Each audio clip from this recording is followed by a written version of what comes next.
नमस्कार, आपण पाहत आहात बहुजन हिताय न्यूज, जनसामान्यांचा बुलंद आवाज।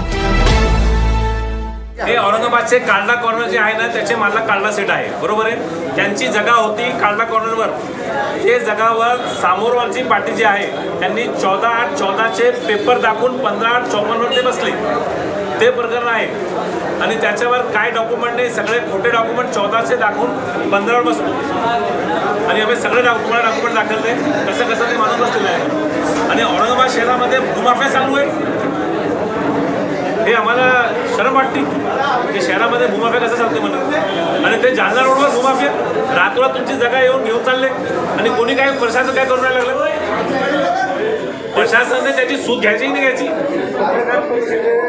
उद्देश काय आणि तुमची मागणी काय? आम्हाला न्याय भेटायला पाहिजे। मागणी काय? मागणी आमची आहे की लवकर आमची जागा आमच्या ताब्यामध्ये कमिशनर साहेब सराफ साहेबांची त्याने आपल्या श्रीकांतजीने आम्हाला लवकर आमच्या ताब्यात आमची जागा दिली पाहिजे। कारण आमच्या आपसमध्ये वाद चालू झाला ना पैशासाठी, आणि मी जे लोकांचे पैसे आणले ते माझ्या घरी आणून बसते। आपलं भांडण हे महानगरपालिकेच्या प्रशासनासोबत आहे। हायकोर्टाने स्पष्ट ऑर्डर महानगरपालिकेच्या साहेबांवर केलेलं आहे आणि साहेब हेरिंग करू लागले। साहेब सगळं जे आहे ना क्लिअरिफिकेशन ते साहेब करू लागले, पण फार स्लो करू लागलं ते। आमचं म्हणणं आहे, हात जोडून आमचं म्हणणं आहे की लवकर करा। आजची वय माणसाची वय किती आहे? आजची 50-60 वर्षाची। मेले तर काय कामाची जागा ते? तुम्ही मला एक अटॅक काम केला तर 2 महिन्यापूर्वी। तुम्ही म्हटले सत्ताधारी कोणीतरी त्यांच्या मागे राजकीय पाठबळ आहे। राजकीय पुरावे 100% आहे त्याच्यामध्ये। माफिया राज म्हणजे काय? त्याच्या म्हणजे काय नेमकी कोण आहे त्याच्यामध्ये? हे बघा, आम्ही कोणाचं नाव घेऊ शकत नाही। जेव्हा आम्ही अधिकारीवर जाते, अधिकारी म्हणते साहेब ते फोन आला होता वरती। अरे फोन आला होता, तुम्ही गव्हर्नमेंट पगार घेता, फोन आला होता, आम्हाला फोनचे काय घेतात ना साहेब? कोणता फोन आला, कोणता अधिकारी होता, कोणता पुढारी होता? आमचं फक्त म्हणणं आहे की जे जागा आम्ही घेतलेली आहे ते जागा महानगरपालिकेने सगळे त्याला काढून द्यायचे। आणि ते मुलाने काय सांगितले हायकोर्टमध्ये त्याने स्वतः सांगितले का मी काढून घेतले। आणि जे बसलेले आहे ते जमाते इस्लामिकचे मुस्तफा फारुकी जे आहे ना, त्यांच्या कुटुंबाचे लोक आहेत ते बसलेले आहेत ते। आणि त्याच्यावर 302 पण आहे लावलेली ते मुलावर।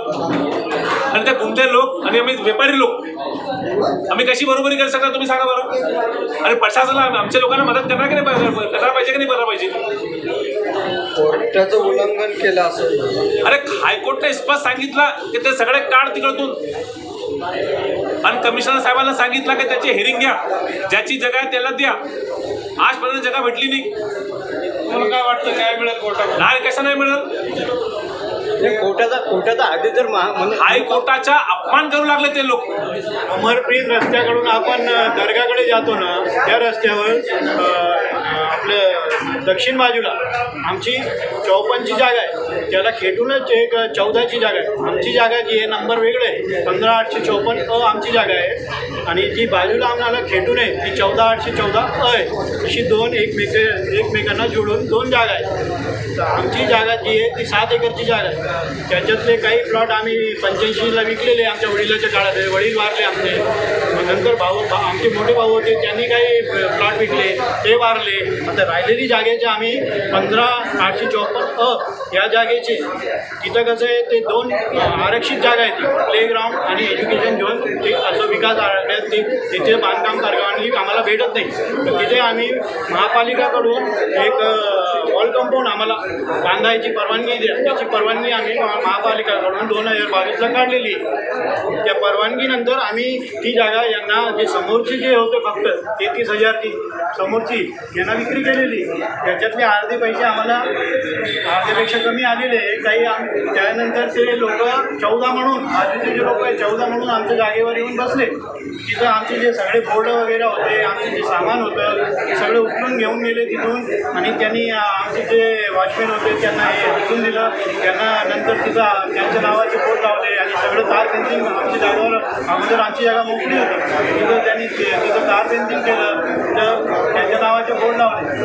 मी त्यांची तक्रार दिली, हे लोक 14 म्हणून आमची जागावर 15 आमची वेगळी जागा आहे, त्यांची वेगळी आहे, ते लोक येऊन बसले। आम्ही पोलिसात तक्रार दिली, तर पोलिसात तक्रार दिल्यावर पोलिसांनी आम्हाला सांगितलं का त्या जागेचं भरपूर 4-5 तक्रार आलेली आहे, तर आम्ही त्याची चौकशी करू. तर त्यांनी ACP चौकशी लावलेली आहे त्या जागी. अजून काही पोलिसांनी पण काही केलेलं नाही आहे, त्याची इन्क्वायरी चालू आहे. नंतर आम्हाला पोलिसांनी सांगितलं का तुम्ही हे पोलिसाचं काय आहे म्हणे, का तुम्ही हे सिव्हिल मॅटर कोर्टात जा म्हणे.